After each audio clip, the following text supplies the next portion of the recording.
ضمائر متصلہ، جو ضمائر آپ نے پڑھے تھے ان کو کہتے تھے ضمائر منفصلہ۔ اچھا اب یہ بھی سمجھ لیں، منفصل کہتے ہیں الگ ہونے والے کو، انفصال جدائی کو کہتے ہیں۔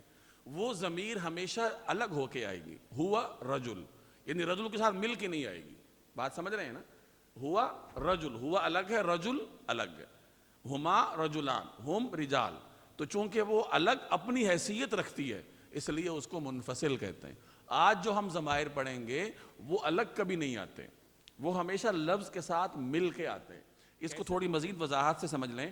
اردو زبان میں ہم ضمائر استعمال کرتے ہیں دو قسم کے۔ ایک ضمیر وہ ہوتی ہے جس میں آپ کسی کی طرف اشارہ کرتے ہیں، وہ سب، آپ سب، میں، ہم سب، یہ شخصیات کی طرف اشارہ ہے نا۔ ایک ضمیر وہ ہے جس میں ہم ملکیت بتاتے ہیں، وہ اس کے مقابلے میں اس کا، ایسا ہی ہے نا، ہم اور ہمارا، میں میرا۔ تو اردو میں بھی اسی طریقے سے، انگریزی میں بھی اس طرح، ہی ہے تو ہز ہے، شی کے مقابلے میں ہر، اور وی کے مقابلے میں اور۔ تو اسی طریقے سے عربی زبان میں بھی یہ دونوں ضمائر ہیں۔ پیچھے جو آپ نے پڑھے تھے اس میں شخصیات کی طرف اشارہ تھا، اور اس میں جو آپ پڑھیں گے اس میں ملکیت کی طرف کیا ہوتا ہے؟ اشارہ ہوتا ہے، اس کا، ان دو کا، ان سب کا۔ یہ فرق ابھی سے یاد رکھ لیجئے تاکہ آگے جا کے التباس نہ پیدا ہو، ٹھیک ہے؟ اب دیکھیے، یہ ہوا نہیں ہے، صرف ہو، ہا پیش، الٹا پیش ہو کا مطلب کیا ہوتا ہے؟ اس ایک مرد کا۔ یہ اسی طرح ہے، پہلے ہم غائب کے پڑھیں گے مذکر کے، وہ آپ نے پڑھے تھے نا، ہوا ہما ہم، ہیا ہما ہننا، انتا انتما انتم، انتی انتما انتن انا نحن۔ پہلے غائب کو نمٹاتے ہیں، پھر حاضر کو، پھر متکلم کو، اور غائب میں بھی پہلے مذکر کو پھر مؤنث کو۔ یہ پیٹرن ہے، بات واضح ہے نا؟ اب دیکھیں، ہما ہم، ہو کا مطلب اس ایک کا، ہما کا مطلب ان دو کا، ہم کا مطلب ان سب کا۔ اچھا اب ہم آپ نے وہاں بھی پڑھا تھا اور ہم یہاں پر بھی ہے، تو یاد رکھیے کہ ہم دونوں جگہ کامن ہے۔ اگر ہم الگ سے آئے گا تو وہ ضمیر منفصل ہوگا، اور اگر ہم کسی لفظ کے ساتھ مل کے آئے گا متصل ہوگا۔ یہ اس کو ذہن میں اچھی طرح بٹھائیں تاکہ پھر آیات میں التباس نہ ہو۔ جیسے میں کہوں ہم مسلمون، اب یہاں پہ ہم کیا ہوگا؟ جلدی بولیں، منفصل، وہ سب مسلمان۔ اچھا میں کہوں رب ہم، اب یہاں پہ ہم الگ تو نہیں آیا نا، رب کے ساتھ مل کے آیا، یہ بعد میں آتی ہے، لفظ کے بعد اور لفظ کے ساتھ مل کے، رب ہم، ان سب کا رب۔ اچھا اور رب ہما، میں کہوں ہما رجلان، وہ دو مرد ہیں، ہما پہلے آئی، الگ سے آئی، تو یہ منفصل ہے، وہ دو کا معنی دے گی۔ اور میں کہوں رب ہما، تو ہما بعد میں آیا، مل کے آیا، تو یہ ان دو کا یہ معنی دے گا، وہ دو نہیں بلکہ ان دو کا۔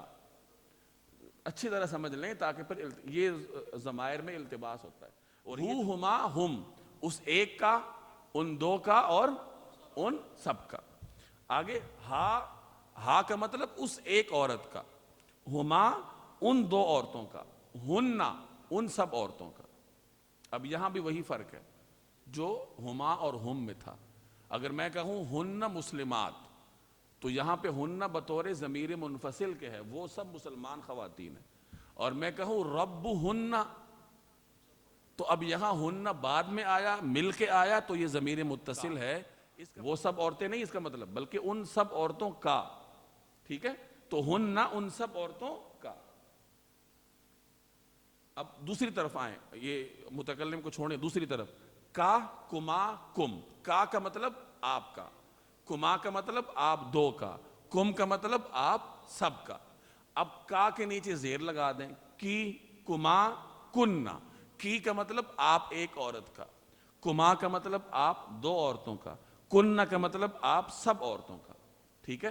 اور یا کے اوپر جزم ہوتا ہے، یہ کا مطلب میرا، اور نا کا مطلب ہمارا، نا کا مطلب ہمارا۔ اب ادھر میری طرف دیکھیں، اس کو آپ یوں پڑھیں گے، ہما ہم، ہا ہما ہن، کا کما کم، کی کما کننا، یہ اور نا۔ یہ متکلم جو ہے وہ دونوں کے لیے استعمال ہوتا ہے، ٹھیک ہے؟ ایک دفعہ پھر میرے ساتھ مل کے پڑھیں، کاغذ کو چھوڑ دیں، ہما ہم، ہما ہم، ہا ہما ہن، کا کما کم، کی کما کن، یہ نا.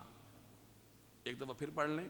ہو ہما ہم، ہا ہما ہن، کا کما کم، کی کما کن، یہ نا. اب مثال دیکھیں. رب لے لیجئے، رب پروردگار. اب آپ اس کے ساتھ ضمائر جو ہے نا وہ لگاتے جائیں. ربہ، ربہما، ربہم، ربہا، ربہما، ربہن، ربکا، ربکما، ربکم، ربکی، ربکما، ربکن، ربی، ربنا. یہ جو ہم پڑھتے ہیں نا یا ربنا یا ربنا، تو اس کا مطلب کیا ہوتا ہے؟ اے ہمارے رب. اگر ہم کہیں ربی تو کیا مطلب؟ میرا رب. ربہ اس ایک کا رب، ربہما ان دو کا رب، ربہم ان سب کا رب، ربہا اس ایک عورت کا رب، ربہما ان دو عورتوں کا رب، ربہن ان سب عورتوں کا رب، ربکا آپ ایک مرد کا رب، ربکما آپ دو مردوں کا رب، ربکم آپ سب مردوں کا رب، ربکی آپ ایک عورت کا رب، ربکما آپ دو عورتوں کا رب، ربکن آپ سب عورتوں کا رب، ربی میرا رب، ربنا ہمارا رب. ٹھیک ہے. اچھا بیت کو لے لیں. بیت گھر. بیتہ، بیتہما، بیتہم، بیتہا، بیتہما، بیتہن، بیتکا، بیتکما، بیتکم، بیتی، بیتنا. اچھا اینا، اینا ہوتا ہے ایک سوال کے لیے، کہاں. یہ یاد رکھیں. اینا کس کے لیے ہوتا ہے؟ سوال کے لیے، کہاں. آپ کسی کو کہیں اینا بیتک، کیا مطلب؟ تمہارا گھر کہاں ہے. میں آپ سے کہوں اینا بیتکم، آپ سب کا گھر کہاں ہے. اینا بیتی میرا گھر کہاں ہے. اینا بیتہ اس کا گھر کہاں ہے. کیفہ کا مطلب ہوتا ہے کیسا. کیفہ کا مطلب یہ میں الگ سے بھی آپ کو لکھ کے دوں گا یہاں ویسے مثالوں کے لیے. آپ کسی کو کہیں کیفہ حالک، آپ کیسے. ٹھیک ہے. اب ضمائر ہم شروع سے پڑھیں گے. سب سے پہلے ضمیر منفصل پچھلے درس والے. ہوا ہما ہم، ہی ہما ہن، انت انتما انتم، انتی انتما انتن، انا نحن. ضمیر متصل ہو ہما ہم، ہا ہما ہن، کا کما کم، کی کما کن، یہ نا. یاد ہو گیا نا.